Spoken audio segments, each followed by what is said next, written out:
Hi, my name is Rick Tucci here in Princeton, New Jersey for Martial Art World. We have a special guest, Sifu Dan Inosanto today. We'll be doing an interview with Sifu Dan Inosanto. Because of all the controversy and problems in the JKD community that have arisen today, and you're leading authority on JKD, we're going to ask some questions about the historical standpoint and where the facts really are on Jeet Kune Do, since you're the only person who can really answer these questions. We'll start with a little bit of the history of it. When and how did you meet Bruce Lee? I met Bruce Lee in 1964 on the first International Karate Championships in Long Beach, California. Okay. And did you start training with him right away, or? Immediately right after the first Internationals, I started to train under him. Okay. Was it privately or? Privately. Okay. And was it in Los Angeles, or? It was in Los Angeles. He was doing some demonstrations at the Sing Lee Theater, and he needed a dummy. And his top boy at that time was Taka Kimura. So he needed a dummy and some person to take the falls for his demonstration. So I said I wanted to learn from him. He says, well, he would teach me if I would be his dummy for a couple of weeks in Los Angeles while he did cha-cha demonstrations and gung fu demonstrations. So I said, yes, I'd like to train, and that's when he started training me privately. So 1964. 1964. And then what year did the Chinatown School open in Los Angeles? The Chinatown School in Los Angeles opened in 1967. That's February of 1967. So did you have an instructor's rank under Bruce Lee at that time when it opened, or? At the time the school was opened in February 1967, he gave me instructor ranking. In which arts? Jianfang Kung Fu, Dao Chinese Kung Fu, and Jeet Kune Do, 3 separate arts. So there was actually 3 different arts. 3 different arts in which he gave rank in, yes. Okay. And who taught most of the classes at the Chinatown School? The majority of hours? I taught the majority of classes, maybe 90% of the classes in Chinatown before Sifu Bruce. It's because he liked to train, and he felt that if he taught, he wouldn't have his time for his own training. So it was told me in the beginning if he started, I would do the majority of the teaching, and then to keep me up to date, he would teach me privately so that I would keep up to date on the latest things. Okay. So actually the people that studied under you at the Chinatown School were actually, you would say, trained more by you than actually Bruce Lee at that time? Yes, they were. They were more your students. I mean, they were Bruce Lee students, but they were actually, you were training them more. He was what you would refer to in Chinese martial art as the Qigong, and I was the Sifu. But we referred to him as Sifu Bruce. Okay. When Bruce Lee taught you privately, was the curriculum different than was taught at the school? Yes, it was. There were certain things that he wanted to taught at the school in Los Angeles, Chinatown, and there were certain things that he taught to me privately. Things I think where he was maybe experimenting on, and things that he wanted to work on himself. And I just got the benefit of him wanting to work on the latest things, and I was used as a sparring partner and things of that sort. Okay, so he took things further in private lessons. Right. It was more expanded in our private sessions. Was it partly because he was secretive at that time? I think at that period in the 60s, everybody was secretive. Chinese Kung Fu had not come out in the open, and a lot of times in Chinese Kung Fu, they never taught non-Chinese. That would include other Orientals at that time.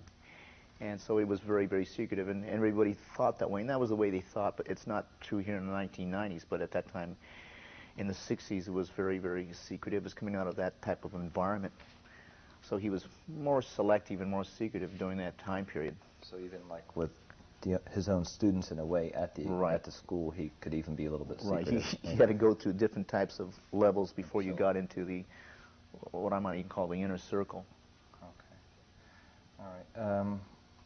Did he change the curriculum at the school often? Or? Constantly changing. He's changing the curriculum probably every 2, maybe every 3, and sometimes every month, because he was constantly evolving training methods. Just like in track and field, the training methods have changed from the 30s to the 40s to the 50s on up to here in the 90s. See, he was constantly changing experimenting and changing the way people train, training progression, training procedure, training equipment, experimentation all the time.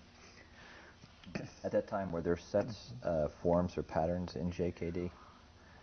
Yeah, JKD is not supposed to be a style, but at that time period, there were sets. And then he said, no, that's not where it's at. But there were sets like on the dummy. They were supposed to be freelance, but they're sets. We had a kicking set, which people in the literature says there's no kicking sets and there's no forms, which is true, but he referred to call them as exercises. But they were set. So, yes, they were sets that he chose, like the kicking set. But then we were supposed to liberate that and be able to shadow box that. But there were definitely sets. So would it be fair to say that someone who studied under you or Bruce Lee in 1967 or 68 would have a different perspective than someone who studied, say, in 69 or 71? I mean, on the JKD, they would have a different outlook on what it really is. Yeah, because it's constantly evolving.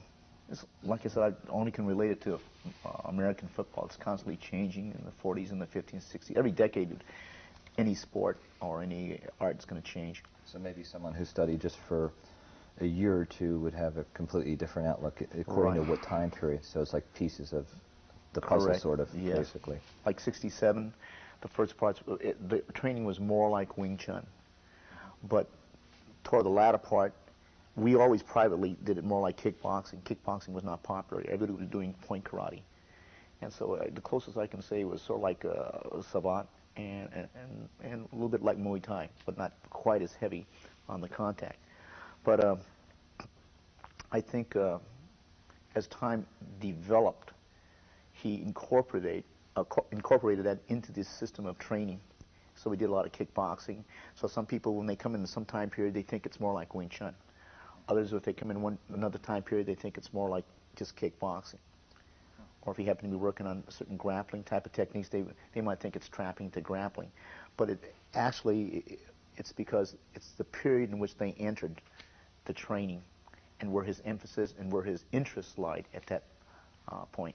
And I guess it's also that person's personal interest as well. So he tended to teach, if a guy had a boxing background, he seemed to start it from there.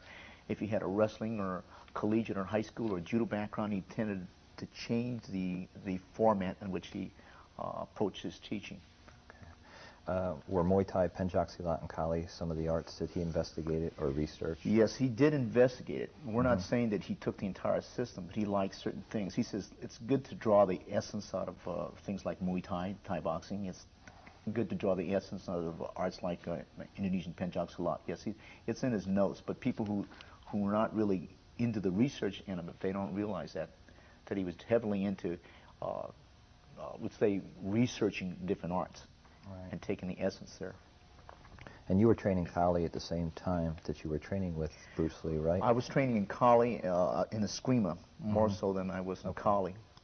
But I really wasn't at a high level in Kali to fully appreciate it at that time. But it was simultaneously. It was simultaneously, but I did share Escrima, and he told me what he liked about it, and he definitely told me what he did not like about it. And he would say, definitely this would be good for movies, and this definitely would not be good for combat.